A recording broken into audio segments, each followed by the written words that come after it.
Haiyore. Nyaruko-san. The Strange Circumstances of One Mahiro Yasaka, H.P Lovecraft Edition. Original work done by resurrected H.P Lovecraft of Fortune's Anime Board. Words, 28,021. Tomwall, horror. Status, complete. Summary, a retelling of the first season of the anime, Nyaruko, Crawling with Love, now written in the style of a Lovecraft novel. The humorous sci-fi romance comedy is now played for subtle horror as the terrible deity Nyarlathotep attempts to protect and court our protagonist Mahiro Yasaka. For best results, being familiar with the anime, the more popular works of H.P. Lovecraft, and August Derleth would be advised, though I believe the work stands on its own. Chapter 1. It is with great hesitation and reluctance that I finally transcribe this story for others to read. Though much time has passed, my memories of these events should prove accurate and reliable, though I confess it is not because these are things I wish to remember so clearly, but rather they are things that my mind will never let go. I have kept quiet about that which I experienced only out of fear that those with the curiosity and the means to confirm those dreadful times will do so, and in their quest for knowledge unleash upon themselves and others that should not be unleashed. My story begins on a rather queer night, a night I found myself walking around my quiet town with no particular purpose, drawn around only by an uneasy feeling and a questionable stench that hung in the air. In one fateful moment, the peaceful night sky turned a dangerous crimson and I knew I was in danger. My initial suspicion of the impending hazard was immediately confirmed as a black creature reared its ugly head over the horizon. Though it made no sound, I could hear a barbaric roar in my head, though whether it was the monster's doing or my own panic I cannot recall. The winged thing sped towards me before I had any chance to identify it, clearly focused on me, and I judged my only course of action was to run. Even though the town was quiet at this hour, the curious red aura that consumed the night sky seemed to bring everything to a standstill as if the monster had control over time itself. I could count on no help except for the speed that my legs afforded me, but that soon came to nothing as I found myself at a dead end. The creature had flown on a pair of wings and chased me to the wall I faced.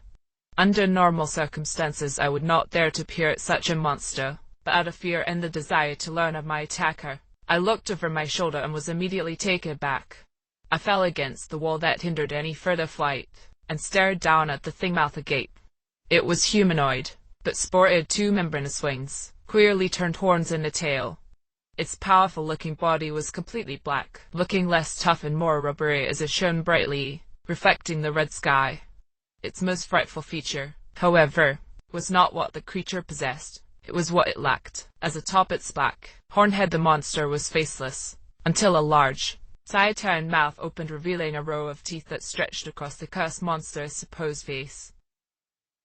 Though my mind raced with panicked thoughts, curses, and regrets at what surely should have been my demise, I felt a tug at the depths of my mind that hinted at the identity of such a creature. I would have no time to entertain these thoughts, however, as the black monster stopped in his tracks. As I have said before, these are discomforting memories that I would gladly discard if my mind would allow me to do so. Despite the danger of this situation, and the oddity of the monster before me, it was not that thing that has plagued me for so long. This is merely the beginning of the story. The first hint of the chaos that would befall me was a hand. This hand reached through the black rubbery stomach of the monster in front of me, spraying both the ally and me with its blood. As the hand tore the creature apart, it revealed a human figure behind it. In a red-black night that gripped my sanity, a pair of green eyes and oddly silver hair dawned a young girl whose simple presence filled me with uneasiness. After the dreadful events of that night, the girl who had saved my life intruded on my home, claimed a room, and began living there. Though human in appearance, albeit with curiously silver hair, it made no attempt to hide its identity. The next morning, with a courteous bow one would find in eastern lands, it revealed its name and origin to me. Immediately the events of last night made some amount of sense to me, though were no less maddening, as I must admit I had once before ventured into the library at Miskatonic University, and perused a certain cursed tome tucked away which hinted of the things I had encountered. Though the creature mockingly introducing itself in a light voice in front of me is the central figure of my tale, the reader must understand that it is not a name uttered carelessly, so it is time I hesitate to name the accursed deity plainly. For what purpose the thing came to Earth I will never know. It gave its reason as a protection mission, stating that I had been targeted by an outer space criminal organization.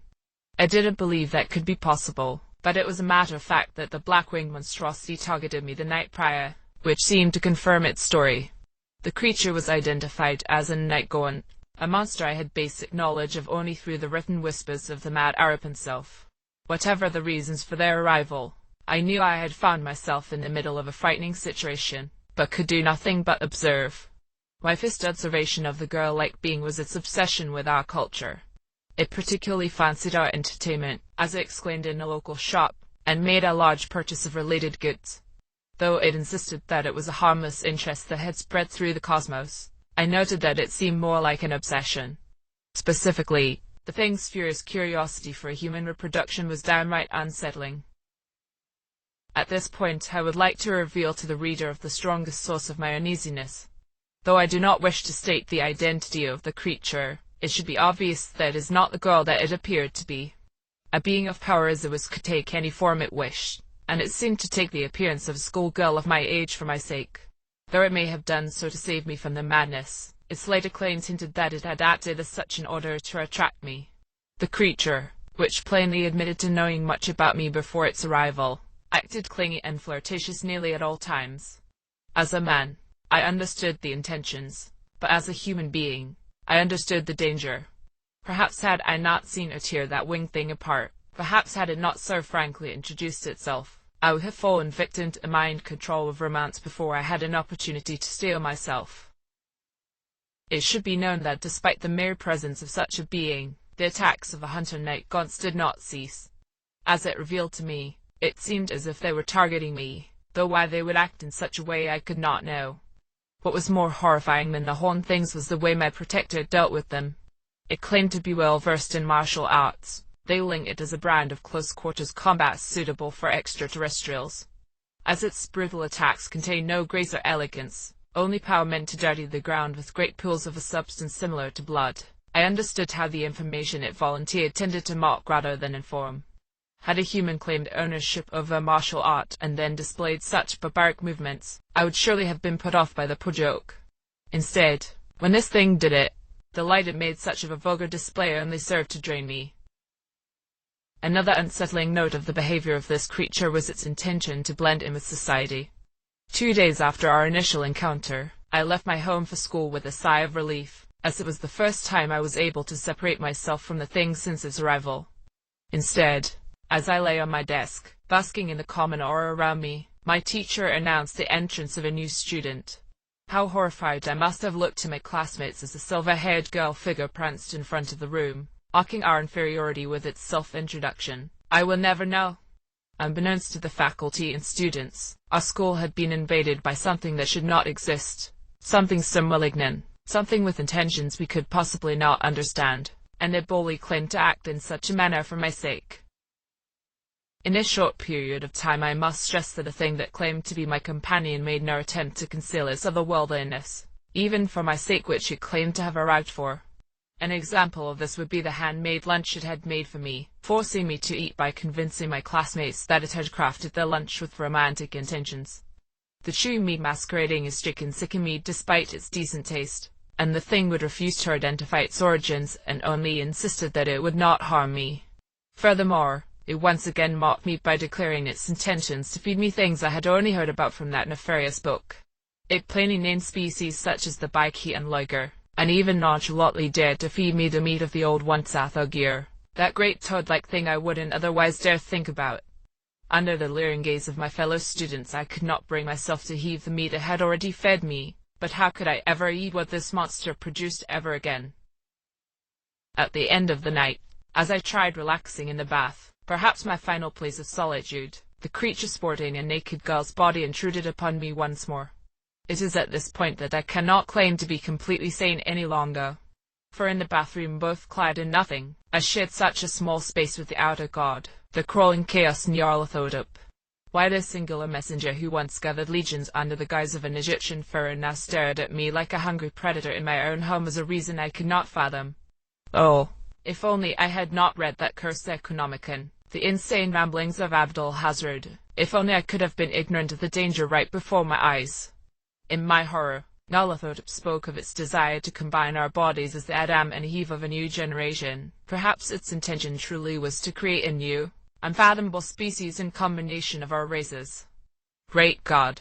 Why it had chosen me for such a horrible experiment can only be an unlucky fate. But as I have said before, as I have written, this was merely the opening episode of a long, terrible tale. End of chapter.